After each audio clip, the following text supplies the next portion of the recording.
Brink takes place on the Ark. It's an immense artificial floating city at sea, built as part of a contemporary green vision, but now existing in 2045, and having lost contact about 20 years beforehand with the rest of the Earth, it exists in complete isolation with what were originally sustainable resources now in limited supply.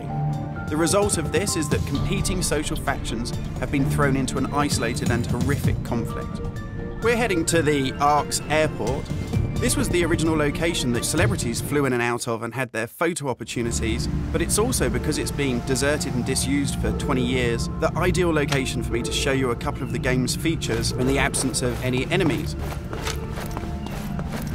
Now, Brink uses those same familiar shooter controls that you're used to, but without the artificial constraints, because we've developed a new system that we're calling SMART.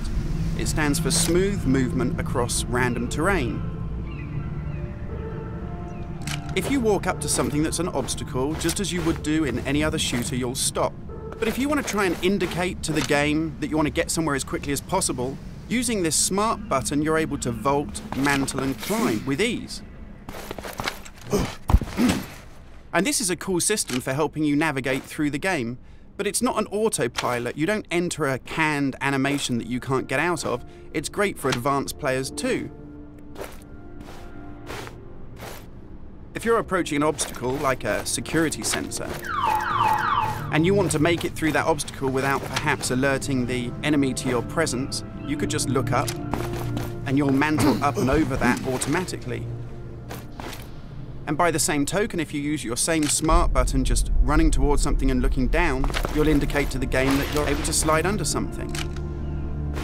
And this is really important because in Brink, we want you to be able to make tactical decisions about where you go and how you play. It's not a rail shooter where you're on a kind of minecart witnessing canned cinematics.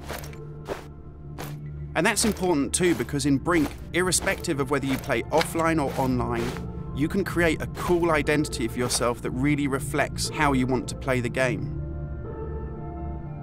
So in Brink, you take on a combat role that suits your preferred playing style, whether you're on the front line attacking the enemy or perhaps at the rear doing support. You'll take part in military objectives as part of a coordinated squad.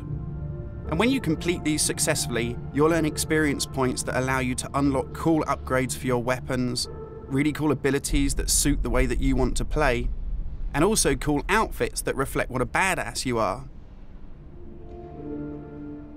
And you can do this irrespective of whether you play offline in traditional single-player style mode with no internet connection, or play cooperatively with up to 7 friends, or go online and play fully where the entire game is full of strangers.